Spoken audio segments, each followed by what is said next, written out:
Monday. I am your host, Fluff. If you have a question, feel free to leave them on. You know how that goes. Just give me some more questions, and I'll continue to sip my coffee. And you can do the same. Make your burrito, you could really have breakfast burritos or lunch burritos or dinner burritos. Burritos are universally pretty good, right? I think we can all agree on that. First question, what's the best story you have from your American Safari tour? Oh man, there are a lot. Best stories. Bad or good, I would take it. I will tell you this story about a magical place called Pontiac, Michigan. We just got done with the show. We were in the process of loading out. We were in the tail end of loading out, so everything was basically staged next to the trailer, and we had begun to put stuff in the trailer.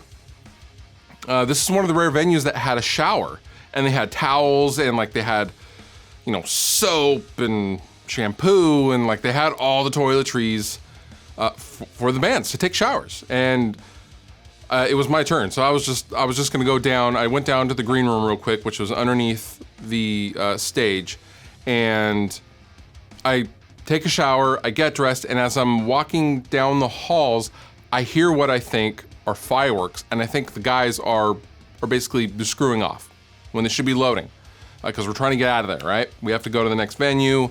We have a long drive ahead of us.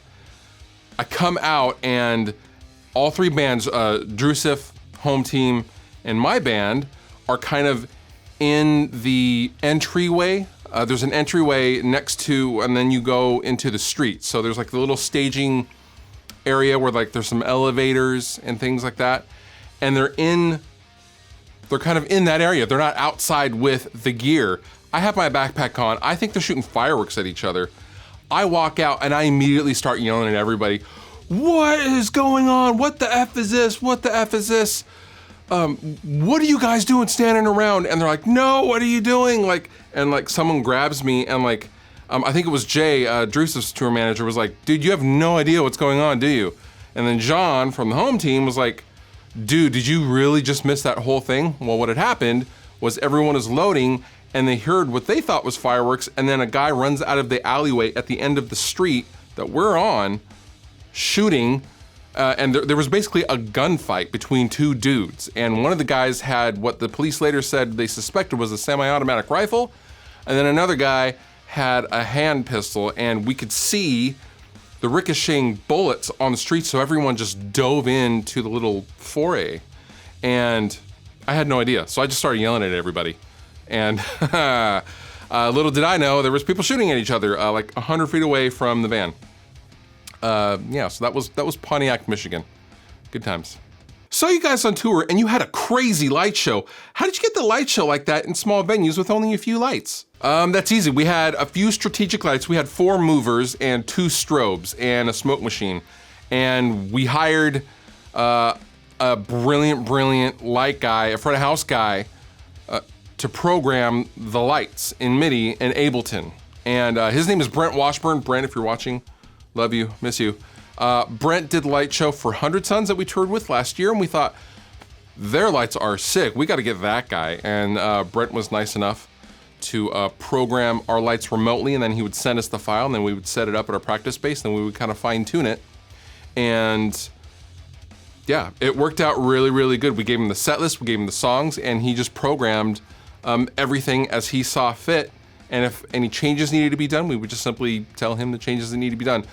Programming a light show is incredibly time consuming. We had a total, like I said, of 6 lights, including the 2 strobes, and it was something like 35 hours to program the 33-minute set that we had.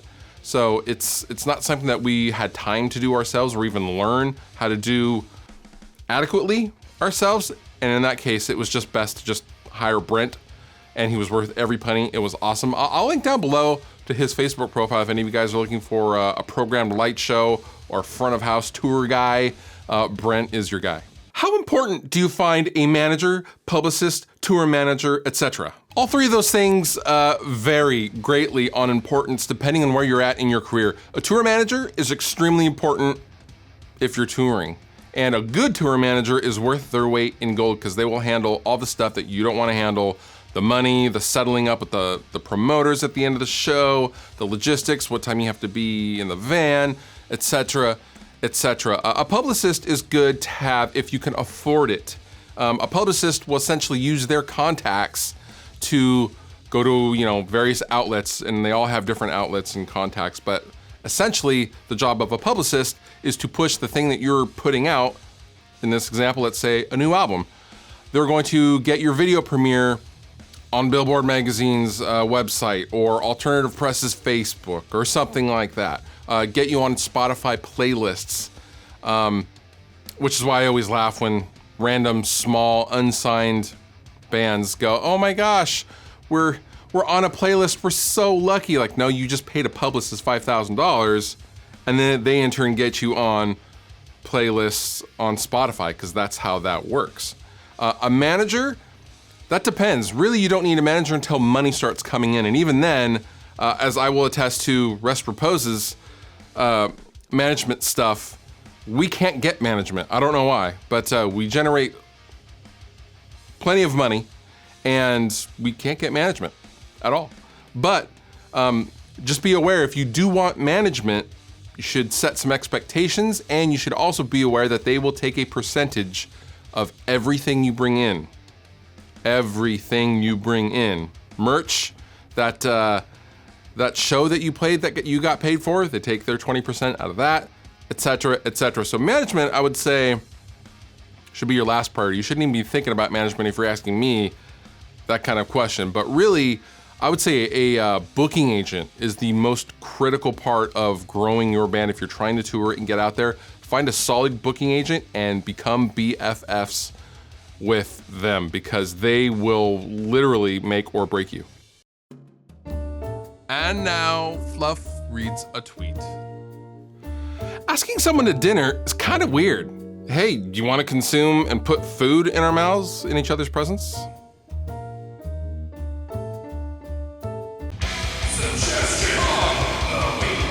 My suggestion to you this week is to check out the amazing new show, Castle Rock. This show is on Hulu, but it is it's from Stephen King and J.J. Abrams. It's incredible. There's only currently, as of this filming, there are 3 episodes out. It's absolutely phenomenal. I'm already in love with this show.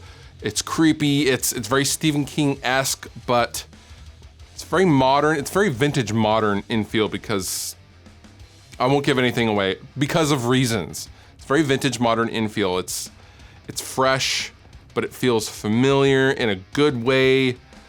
Just, that Stephen King suspense style is just awesome, and we're kind of all attuned to it at this point.